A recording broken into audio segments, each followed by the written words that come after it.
Hello and welcome to The Ring, Euronews' weekly debate show, this week broadcasting from the European Parliament in Strasbourg. I'm Stefan Grobe. On The Ring, debaters go face-to-face on some of the biggest political issues facing Europe. Today, we want to talk about the global economic challenges that lie ahead and that impact all of us in Europe. Luis Albertos breaks it down for us.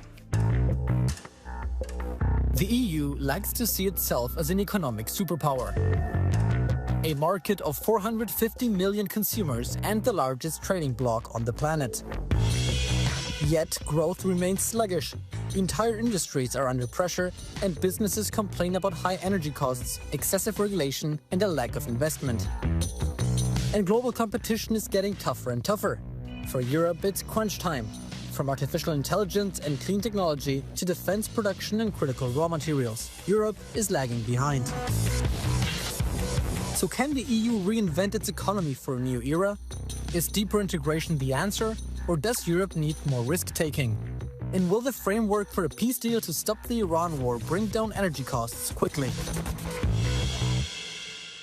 Well, a lot to unpack here for our contenders, and here they are.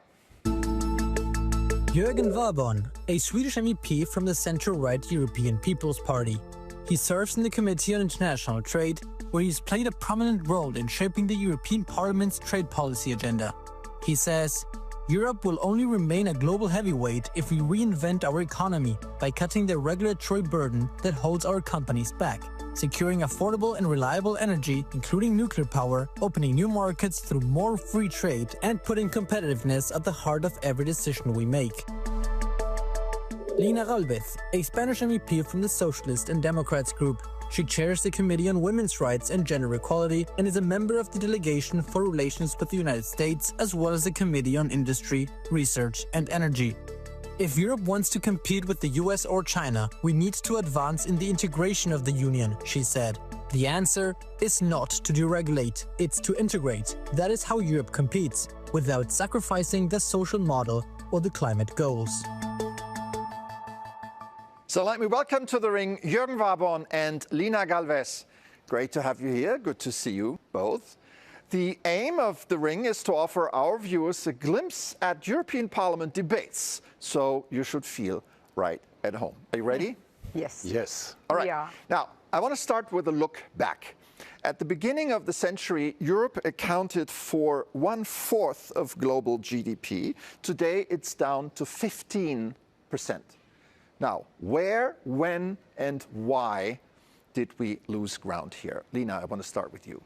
Well, first of all, thank you for having me here. And I think probably we should start with what happened in the financial crisis and the answer we gave to that crisis. That was not the optimal one. We answered with austerity that really slowed down our economies, and it took a while to recover. When we were recovering, it came COVID. We managed to go out from COVID better than expected, probably with Next Generation EU funds. But then later on came just Ukraine that affect us more than probably other of our main competitors, let's call China, US. And so we are lagging behind, especially since that moment. Obviously, there are other structural issues that probably we will be discussing. But I think if you want me to say just one moment where everything like started, it is probably the financial crisis and the answer we gave to it. She mentioned the global financial crisis, so it affected everybody. Yet Europe lost 10 points in terms of global GDP. Your take? Yeah, exactly. No, I agree with Lína. This is the story is true, but what is more problematic is that the rest of the world continue to grow. And Europe, we didn't. Well, we still grow, but we grow much slower than the rest of the world. Yeah. At the time that you mentioned, US and Europe were approximately same size in GDP. And now the US is skyrocketing. Not speaking about China and India and Indonesia and Brazil, all economies around the world is growing faster than Europe. And that's why, yes, we need to deregulate. That's why we need to invest a lot more in energy, not least nuclear. We need more financing. We need more free trade agreements. And we need to integrate the internal market. Yeah. If we do that, we can come back to growth. But we let competitiveness, we drop the ball. And now we have to take the ball back. We dropped the ball. Lina, before you answer, historically, Europe invented many of the stuff that changed the world, but failed to create companies on the scale of Google, Apple, or NVIDIA. Why is that so? Well, historically, the sectors that are leading the global economy are changing. So sometimes you are in the right place, sometimes you are not. So obviously, Europe was a leader, a global leader in technology for a long time, but we were also, we did not have the size of our competitors. The US market obviously allows them to have a scale and a scope that we didn't. And we invented the European Union in order to be so. And we have advanced quite much on our integration, but not as needed for the current moment. Yeah. So we need to finally integrate the global market, the union market. We need more Europe at the end, because that will be the only way. No single country can compete in the sectors that are leading now the economy. I'm glad you mentioned that, Jürgen, and I play the ball over to you. When companies look at Europe, do they see opportunities or do they see bureaucracy? Both, I think. There are obviously a lot of opportunities in Europe. But it's a big market. But it's a big market, 450 million consumers, a huge economy, strong purchasing power from the consumers. So yes, they look at opportunities, and we have them. But we need to improve, and you mentioned bureaucracy. That is one of the part, of course. And I think what happens is a lot of the issues is the digital market. US took off, we didn't to the same extent. We have to fix that. And that, of course, means changing our rules, because they have different rules in the US, they have different rules around the world, and we have to make sure that businesses seize more opportunities and less bureaucracy. And that means not least changing and modernizing the GDPR to make data more accessible for companies. It means changing the AI Act, so more of these companies would allocate here, and then it also about financing, of course. Lina, is that, I agree? I agree partially, because I don't think regulation is the main problem. Obviously, we need to simplify our process and everything. That will be great for everyone. So that's for sure. But I think what we need is more digital sovereignty, because our data is flowing there, and our money is, our savings are flying there as well, because we don't have a united capital market. And that means our savings are investing there or are financing their innovations and their deployment, especially because we are good in research, we are good in innovation, but we are not good in deployment, in bringing it to market. And it's not only a question of regulation, because, for instance, the Artificial Intelligence Act was blamed even before we implemented. So we are not competitive in digital because we have the Artificial Intelligence Act, and it was not even implemented. No, but so we really need to challenge that rhetoric that regulation is the only evil. I think more integration is what we need, and we need a unified capital market in all our savings could also invest here. I disagree. I think, of course, the AI Act was a problem before it was implemented, because companies know that this will come. And that means less investment in Europe, more in the US. So we need deregulation, not least on the digital side. We need to change the GDPR so it gets easier to get access to data for companies, because this is the new oil. This is the raw material for businesses. And that's why US is taking off and Europe is not. And if we change it, I'm sure we can come back. I'm sure we can compete with every part of the world. We have a lot of talents and brains and entrepreneurs that could do fantastic services that might solve a lot of the big societal issues and challenges, like the climate challenge, for example. We need artificial intelligence for that. So let's start to build in Europe. Let's get back to it. And then you have to deregulate. You have to create more energy, more nuclear. You have to make sure that we have more investments here. And why don't you want to change the rules? Why don't you want to simplify? And if you say yes, what do you want to change? What do you want to change? The thing is that we differentiate on simplification and deregulation, because regulation is also protecting our business, our consumers, our economies. I think what we need is more digital sovereignty. We need also that this philosophy we are putting on the Industrial Accelerator Act will go also to the digital package as well. I know we can't be completely sovereign. We are both in international trade. I'm just substitute in this committee. You are the coordinator for EPP there. And obviously we are for an open Europe and an open market and everything. We are for establishing really a good relationship, this soft diplomacy on trade and research and innovation, as we are doing with Horizon Europe, with our like-minded partners. But we need really to work on our sovereignty, unless at the end of our data, because they are the first comers. So you can call it simplification. It's different. You can call it simplification. I don't mind. Or deregulation, or cutting red tape, or less bureaucracy. It doesn't matter. As long as we cut the costs for businesses, that's what counts.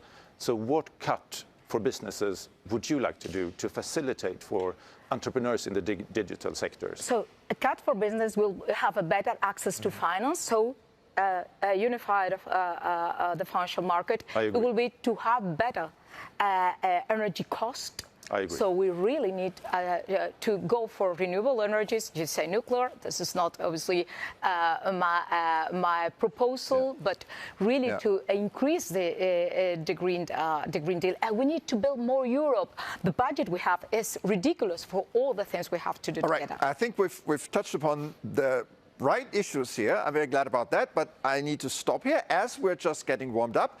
It's now time for gloves off. Now, we want viewers to get a real flavor of the European Parliament, where members ask each other questions. That means we want our debaters here today to challenge each other directly, just as you do in the hemicycle behind us.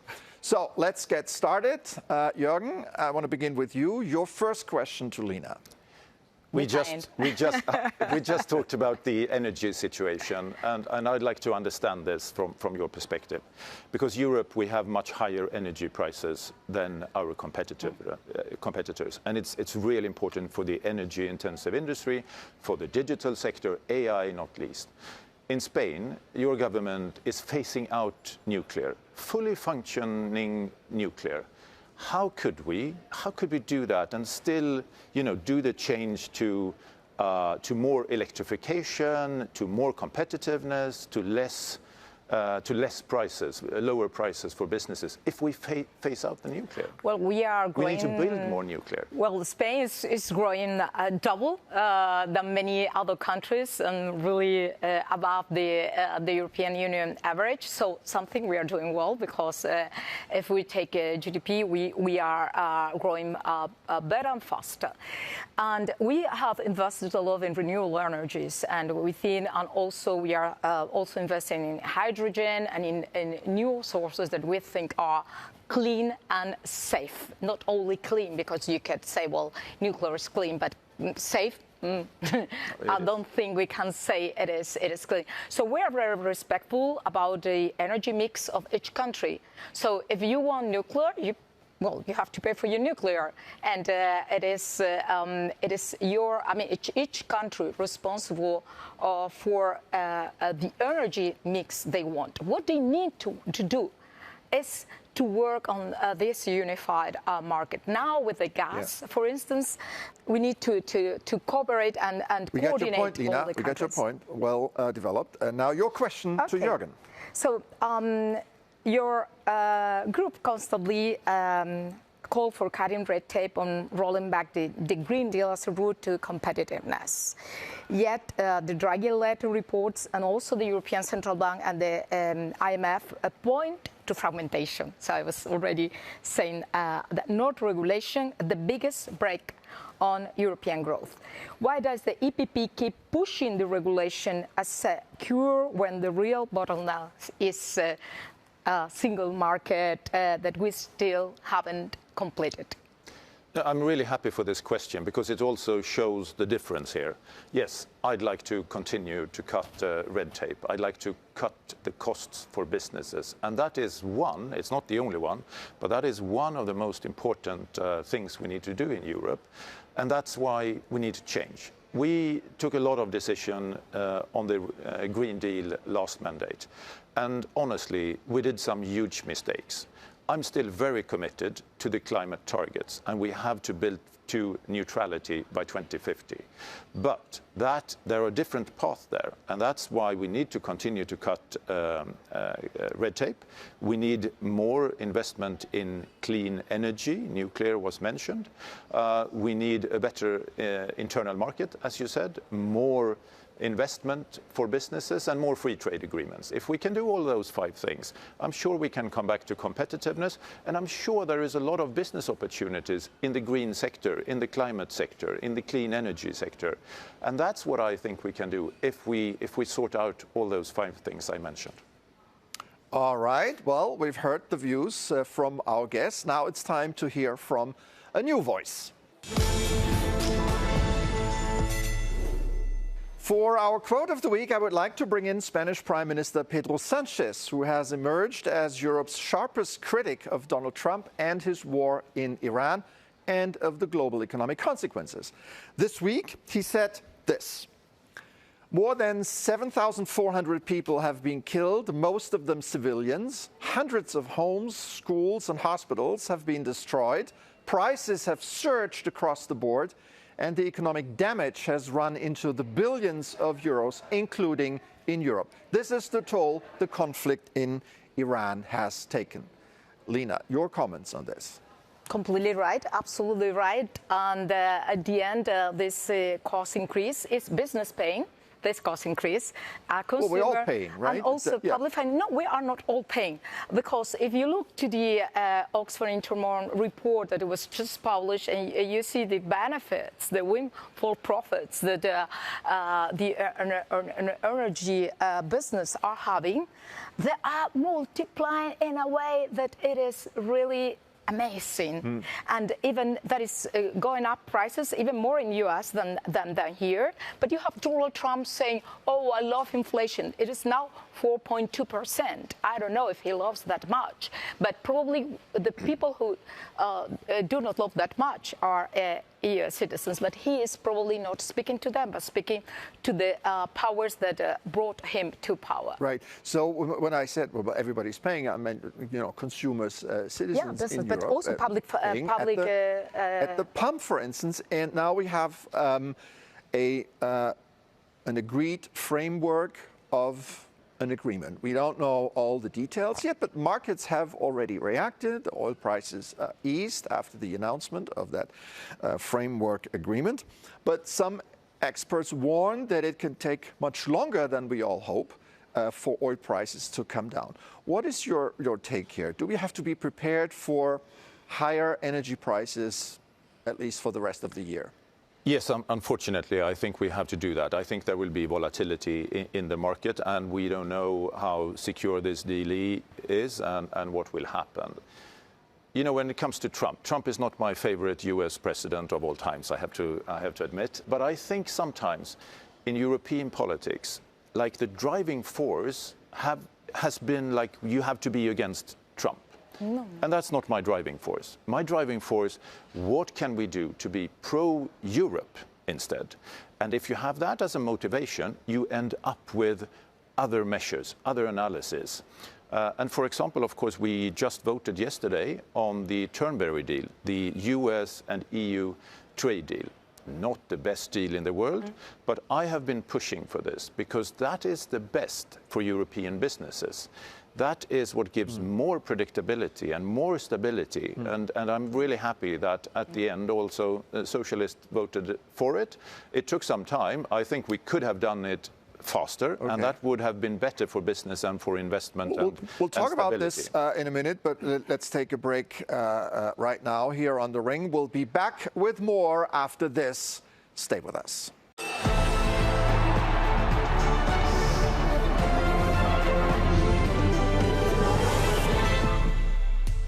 Welcome back to The Ring, Euronews' weekly debate show. I'm Stefan Grob, and I'm joined by Lína Galvez from the S&D from Spain and Jürgen from the European People's Party from Sweden. Today, we're talking about Europe's economic challenges. And when we're having that conversation, we hear a lot about dependence on China.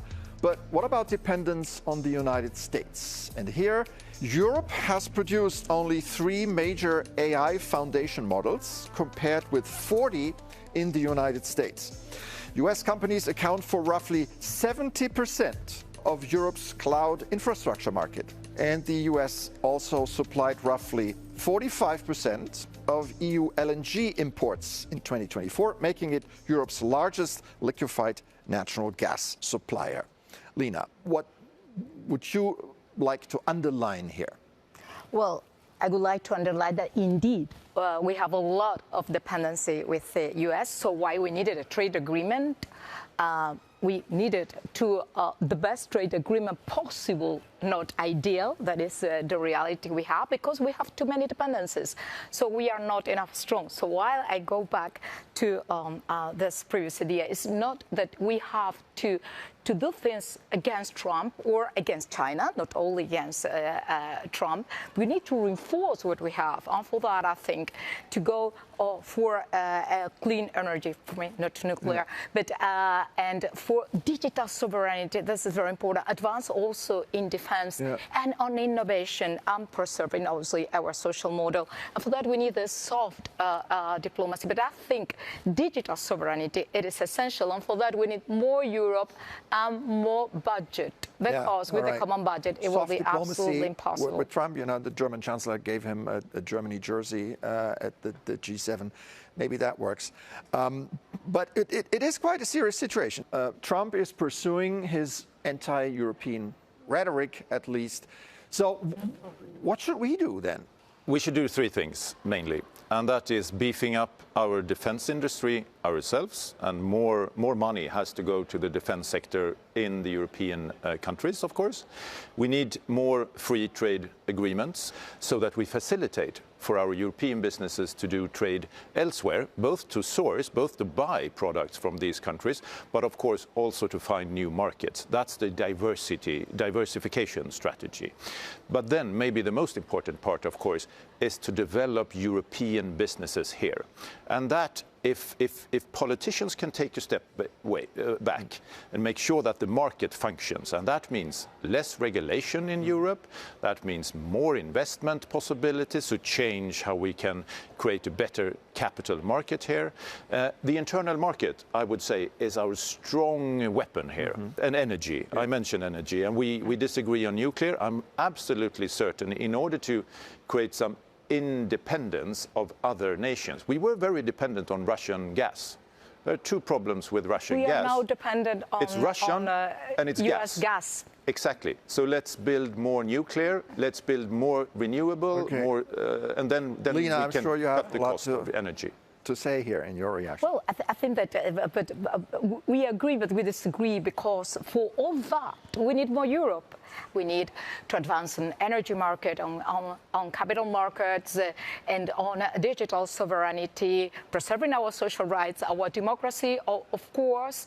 But for that, we need to do some more things, or at least coordinate some more things together. And for that, the common budget is essential. So I agree. Yes, we absolutely need. We need a long-term budget, of course. But honestly, the financial resources will come from the private market. When I meet SMEs, small and medium-sized enterprises, no one asked for more money. They asked for less regulation, lower energy prices, better functioning of the internal market. That's where the focus should be. And when we use the European money, taxpayers' money, they could be used to, I mean, they are the catalyst for starting something. They are not the engine. Okay, taxpayers' money is not the engine. But for that, we need a lot of money in the current moment. Well taken. Thank you very much. Now it's time to move on to our fifth and final round. As always, we're doing something different now. I'm going to ask you a set of questions, and you can only answer with yes or no. All right? Lina, I start with you. Would Europe's economy be stronger today if Brussels had less power? No. No. Interesting. Should the EU suspend or scrap parts of its regulatory agenda to boost competitiveness? Yes, less bureaucracy. Less bureaucracy? Simplification, but not deregulation. Yeah. Okay. No, probably. Should Europe prioritize saving industrial jobs over climate targets? Yes.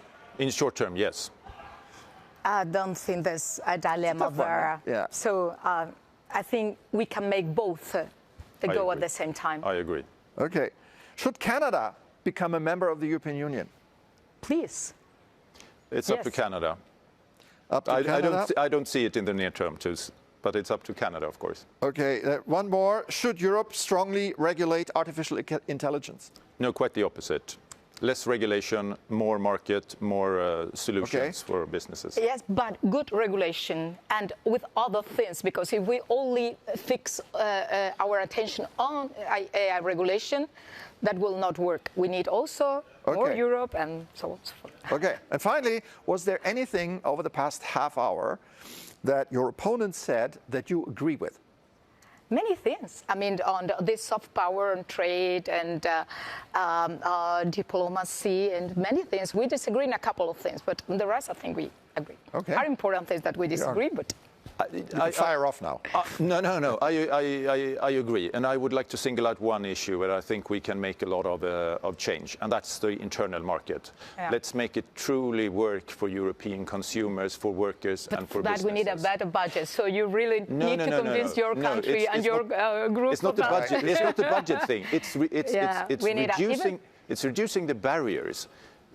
For services, for digital I believe in this services. entrepreneurial state idea, and now it is more needed because the US is doing, even if they think they are not doing, the Industrial Reduction Act. It went in this direction. And don't talk about China, of course, or India. You guys can continue over coffee after the show. All right, and that final answer brings us to the end of this edition of The Ring. Thanks again to Lina Galvez and Warborn for a lively conversation here from the European Parliament. Thanks to our audience at home. If you like, you can continue the conversation by sending us your comments to thering@euronews.com. That's it for today. I'm Stefan Grobe. Take care and see you soon on Euronews.